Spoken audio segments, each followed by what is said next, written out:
A lie can travel halfway around the world while the truth is putting on its shoes.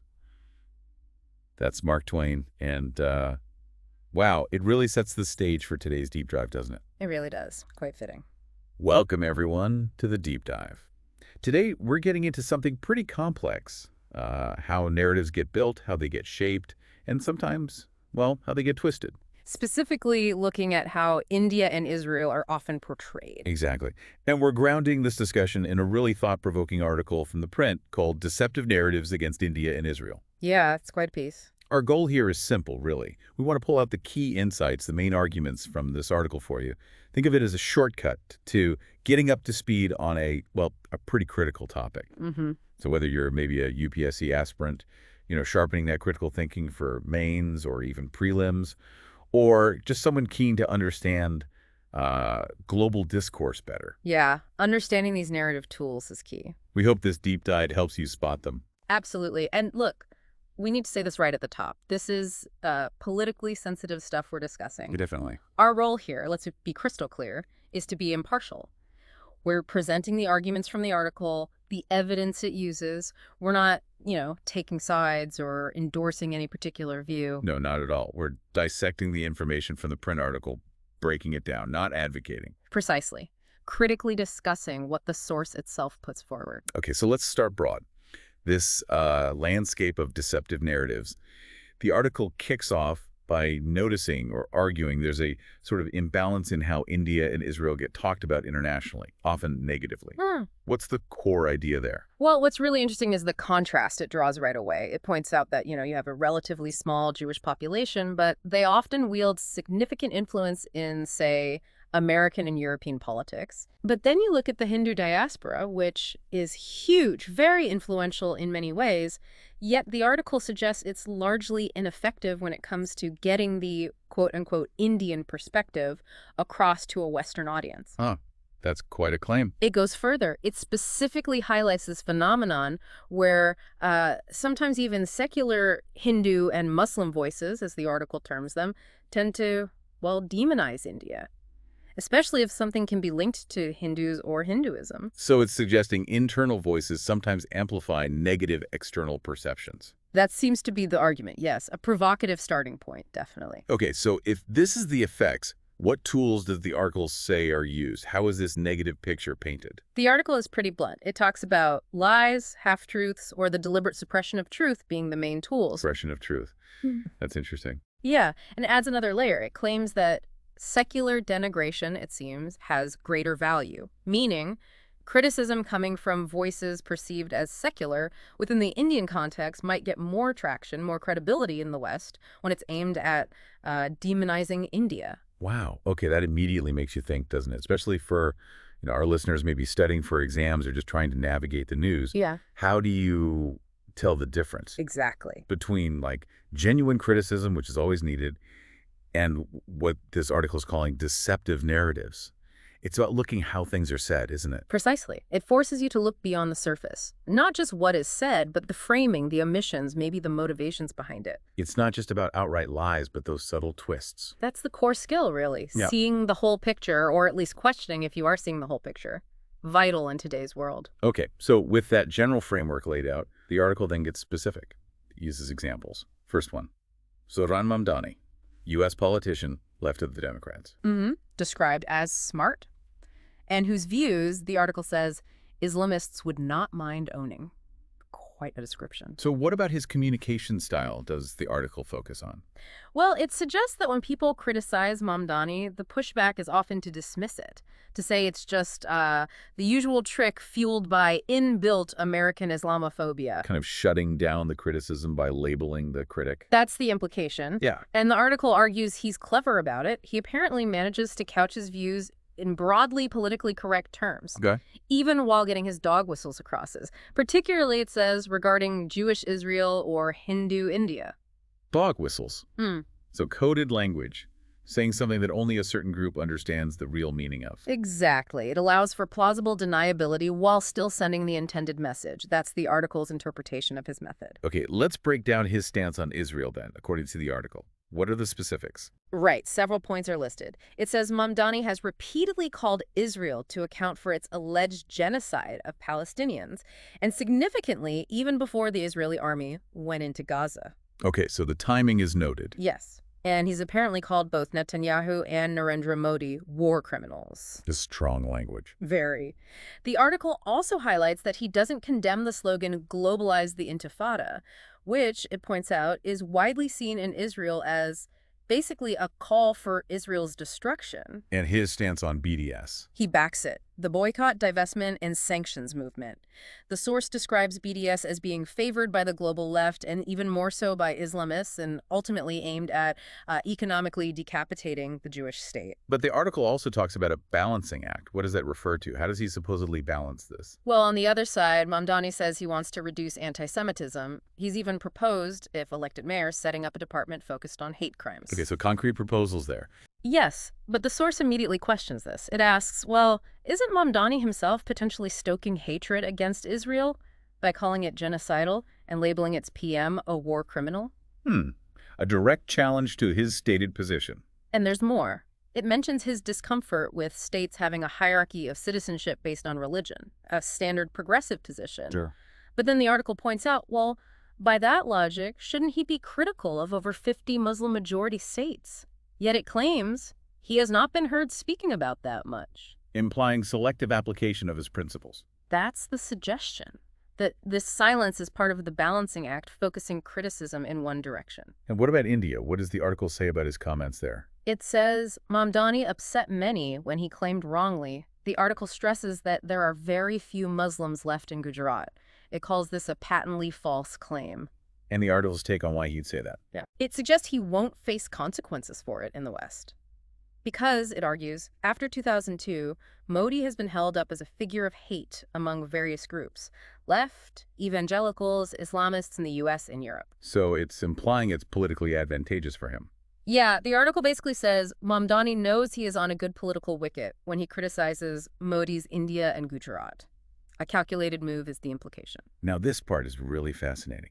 The article digs into the word genocide, used in relation to both Israel and Gujarat. What's the clarification it offers? This seems crucial. It really is. Because genocide is such a heavy, loaded term, the article goes back to the official UN definition from 1948. Right. Which is the deliberate and systematic destruction, in whole or in part, of an ethnical, racial, religious, or national group. Very specific criteria. And it gives examples. Yes. Clear ones like Hitler's extermination of Jews, the Hutu killings of Tutsis in Rwanda, those fit the definition. But then it asserts that Israel's actions in Gaza, while it calls them unacceptable, don't quite meet this high bar for genocide. So it's arguing the term is being overused or misused. Exactly. It calls the excess use of the term genocide problematic. Why? Because it's politically loaded and often overused selectively just because the adversary is someone you hate. And it connects us to Gujarat. It does. It mentions the 2002 Gujarat riots were also labeled a genocide by some, but the source itself describes them as a deadly communal conflagration, implying something horrific but different in nature and scale from, say, Rwanda. It's drawing a sharp distinction. And it doesn't stop at critique. The article suggests where the term might apply, but is perhaps overlooked in the same circles. Yes, this is quite pointed. It brings up Bangladesh. It cites the dramatic fall in the Hindu population there from 22% in 1951, post-partition, down to under 8% in the 2022 census. A huge demographic shift. Massive. And this article juxtaposes this with Mamdani's focus. It says he indirectly sees a genocide in Gujarat, not in Bangladesh, or Pakistan, Or Afghanistan. or Kashmir Valley. Again, highlighting alleged selectivity. Precisely. That selective application, the article argues, is central to how these deceptive narratives are constructed. So wrapping up the Mamdani example, the article uses a Latin phrase to describe this whole communication strategy. Ah, yes. Suppressio veri, suggestio falsi. Meaning? Basically, suppressing the truth is as good as telling a lie. The argument is that even if you don't state an outright falsehood, if you indirectly suggest something untrue, like the article claims Mamdani did about Muslims in Gujarat, you're still guilty of deception. So omission is a form of falsehood. In this context, yes. The article concludes pretty harshly on Mamdani, saying his silence on certain things, his use of dog whistles. It suggests he's not a trustworthy politician, even setting a low bar. Okay. Very critical analysis there. Now, the article shifts gears, moving from politics to culture with the second example, Indian actor Naseeruddin Shah. It looks at a column he wrote for the Indian Express, the India I Miss, back in July 2025. He talks about missing a time when patriotism wasn't something you had to constantly prove. And the article says, okay, that sentiment itself, no issue here. That's fine. So what is the issue the article takes with Shah's piece? It zooms in on Shah defending another actor, Diljit Dosanjh, who got some flack for working with a Pakistani actress. Shah then broadens his point, suggesting there's a rising tide of jingoism, hatred, and of late war fever here. Okay. Which he says has encouraged right-minded citizens, and right seems to be in quotes, implying politically right to stop hiding their latent bigotry. That's the core statement the article analyzes. War fever. How does the article challenge that specific claim? It questions if war fever is really accurate. It acknowledges, sure, there was bound to be anti-Pakistan anger after specific incidents like terrorists targeting Hindu tourists in Kashmir. Understandable anger, yes. But it argues that, heated discussions on TV or online after retaliatory strikes against terror bases, that's not the same as a national war fever. It's drawing a line between public anger and genuine warmongering. Exactly. And the source suggests Shah's real problem seems to with the Hindu right. It implies he's less critical of, say, Islamists who murder people or start rioting over things like the Nupur Sharma controversy or disputes over music near mosques, again, alleging a selective focus. Shah also asks a pretty direct question about hating ordinary Pakistanis, doesn't he? He does. He asks, basically, is it helpful to hate every Pakistani citizen because of what their government or army does? Or is that just giving in to a feral urge?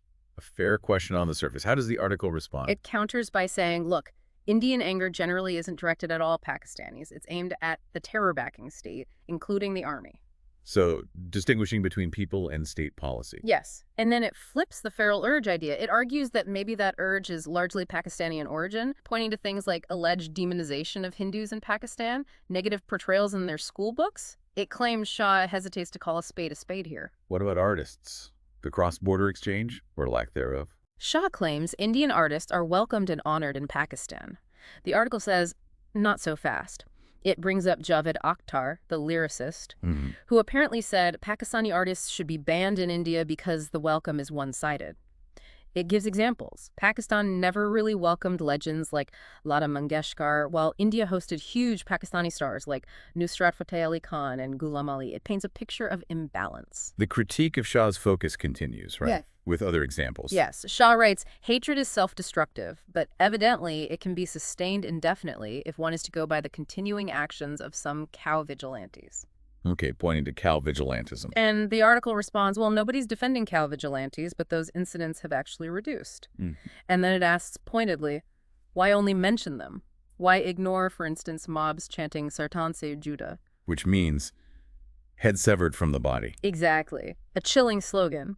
The article asks, doesn't that sound feral enough to Hindu ears? It's accusing Shah of selective condemnation, of omitting certain kinds of extremism while highlighting others. And there's a really interesting point made about this burden of proof, about demonstrating secularism in India. Right. Shah correctly argues he shouldn't have to wear patriotism on his sleeve. Fair enough.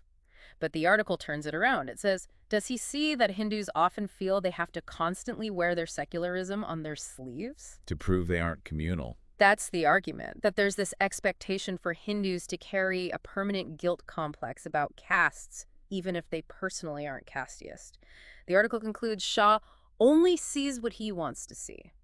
A claim of bias, essentially. Does the article connect this perspective to Shah's own background, which he mentions? It does. Shah talks about his upbringing, Orthodox Muslim home, Catholic school, Jesuit school, a real mix. And he admits finding the idea that everyone except us was doomed to hell grossly unfair. He couldn't get his head around that exclusivism. A very understandable feeling. Absolutely. But the article points out, well, that kind of exclusivist belief is really only characteristic of Christianity and Islam. It notes that Shah fails to mention that in Hinduism, there is no such exclusivist belief. Implying he overlooks positive aspects of Hinduism. Or at least doesn't acknowledge its inclusivity in this context. The article suggests his inability to praise Hinduism or Buddhism on this point tells us more about what he really stands for. Wow. And there's that specific example he gives. Ah, yes. He calls the coolest idea for him namaz in the Adhai Din Ka Jampta, surrounded by Hindu sculptures. Which the article then provides context for. Crucial context. It clarifies that this Jampta was originally a Jain and Hindu monument that was partially destroyed and then overlaid with Islamic art. So performing namaz, there isn't quite the simple coexistence picture it might seem at first glance. It's a site with a history of conflict and conversion. Exactly.